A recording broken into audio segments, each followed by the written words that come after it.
The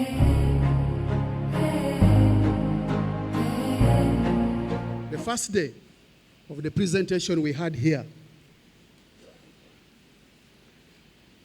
the future was cast of mega cities in Africa, and a pictorial here tries to help us to rethink and reflect on the discussions that we have had. If you take option 1, the first one, it's a likely mega city if we don't take serious aspects of One Health. But if you take option 2, you will need to think about the plants, the animals, and the humans, and the type of atmosphere you will enjoy. The discussant talked about molecules in the smoke, and over 94% of households are having smoke from another direction. You may want to highlight whether this is not something that we need to integrate. Smoke from this pre-industrial model of stoves. There are efforts to try to improve this. The engineering part becomes very critical in advancing One Health. The modernization of African food systems is fueling malnutrition. Mal in both shooting up and under.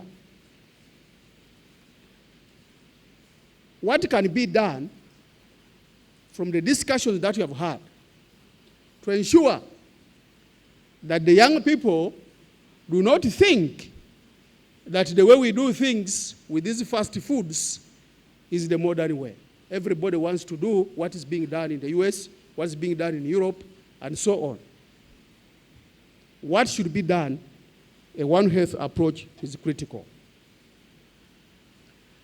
The Africa's double burden from a malnutrition point of view, in this study, which we did with a number of colleagues from Michigan State University and other places, there are a few things: overweight and underweight. The previous speakers talked about both of them, and you can see how the countries are faring. The overweight is actually overtaking the underweight across the African continent. If you are going to make people to be healthy from a One Health approach, they will need to balance what they eat. I shared this slide before. This is an opportunity.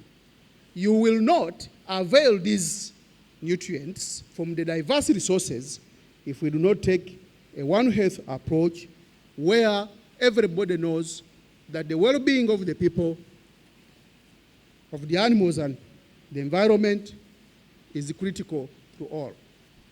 It is a total rethink in the way we shall approach our education systems, in the way we shall approach the building of workforce, the way we shall approach development planning. I say education because sometimes the thing that is holding you back is very small and is in your head. If you reflect seriously, the things that hold us back here in Africa are very abundant in our heads, but we are stuck in those things. If we don't get out of these silos, we shall talk about this in that pre-industrial state for a very long time.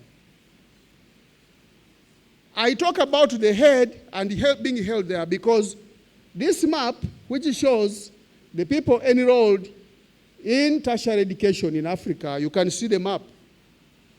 If that is the map you have on this continent, why are you then complaining that there is overnutrition or undernutrition? The people just don't have information, They're just not aware. And if we know that on African continent, about 5% to 10% are the people who proceed to tertiary education, then it means the majority of the people have either exited at primary or secondary education. And the question comes, how much of the discourse that has been going on here is actually embedded in those curricula? Who takes the blame for this malnutrition in the brain, malnutrition in terms of nutrients, and malnutrition of everything? 1880, our ancestors, forefathers, looked happier as they were receiving goods and they had more abundant resources. Recently, people are like this. How far is the competence we are giving going to? Shall we stop at discussing here, or are we translating this into a radical reform? We must shift from just having human resource on this continent to have people who create value, human capital. That is our big problem. One Health must help us create people who are able to create value and solve problems and innovate. If we don't address that issue, we will talk for another century and until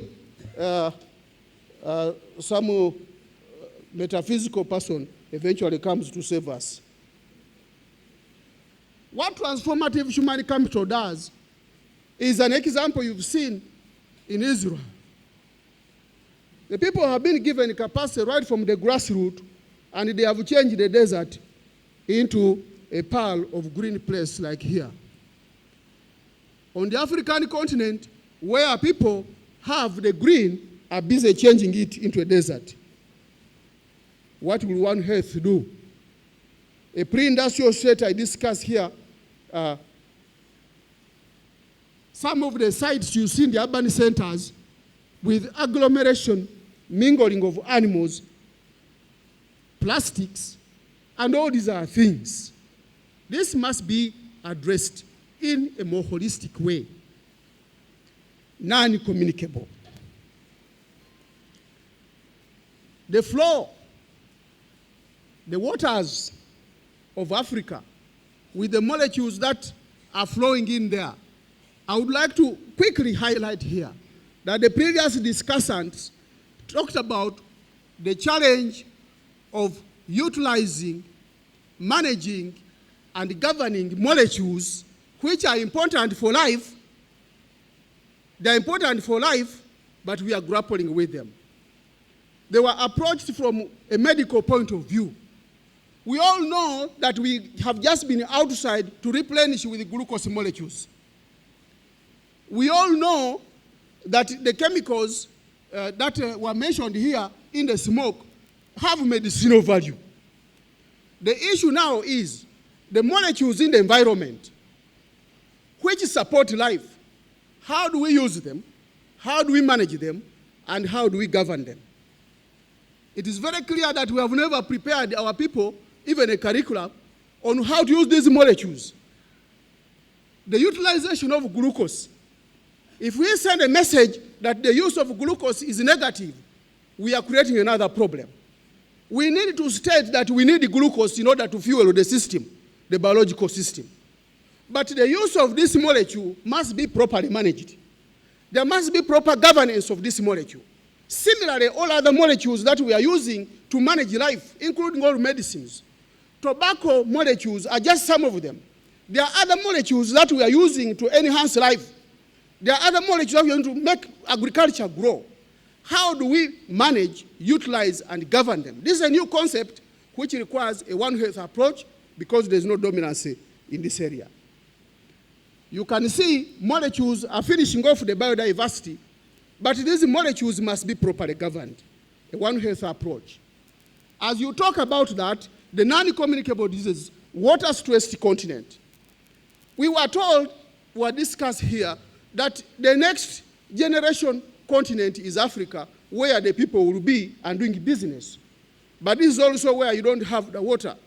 How are you going to manage the non-communicable diseases if you don't have water to wash your face? or to brush your teeth. There are issues there. Just to show you an example of how the droughts have been increasing in the case of Uganda. From 1900, that is the 20th century, they have been increasing. How do you ensure that the water will be available? The medical person will tell me I should take up at least 3 liters of water. But you must tell me where the water will come from. The person with the trees must be told that the trees play a role in restoring this water. And so that when they use the trees, they use it properly. Where would this be found if this knowledge is hereditary and only passed on in just simple ways? A new curriculum is urgent at primary, secondary, and tertiary level to help this continent prepare itself.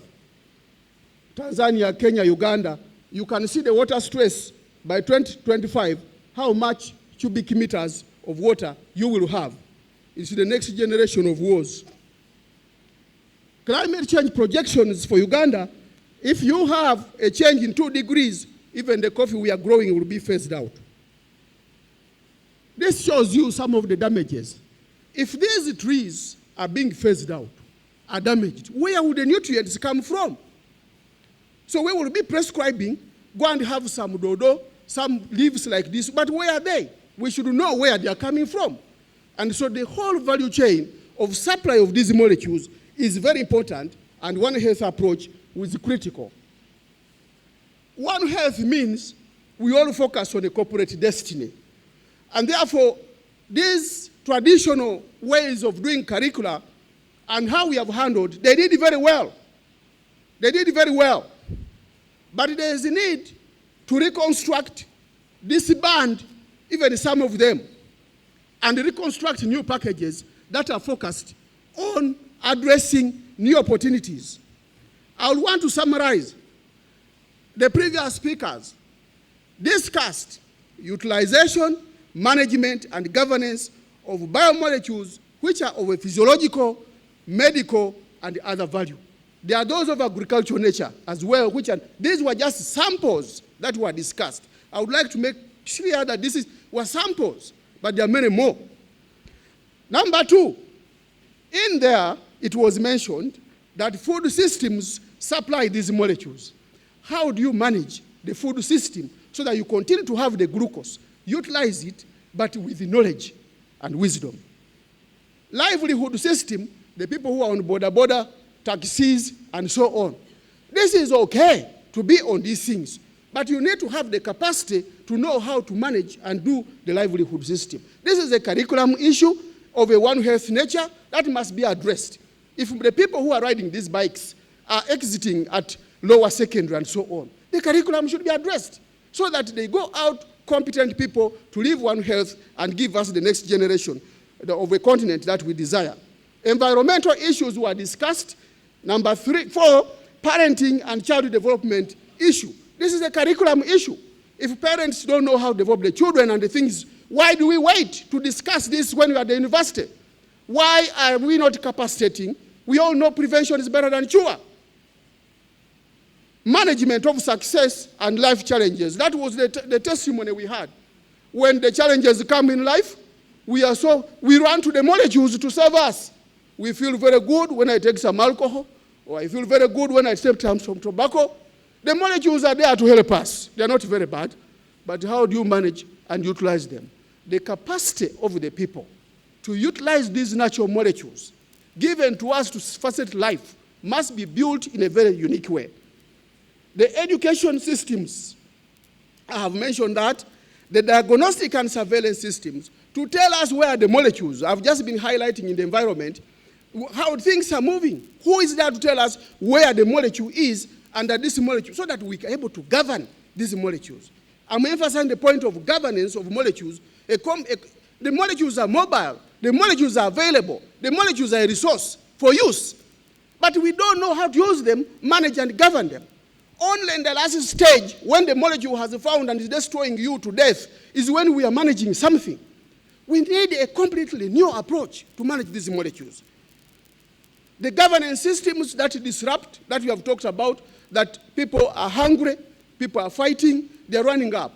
the systems from a socio-political dimension, which ensure that people can run. But before we do that, all other things should be addressed. Ladies and gentlemen, the summary: we need to utilize, to manage, and govern molecules available in our environment to support life in a sustainable manner.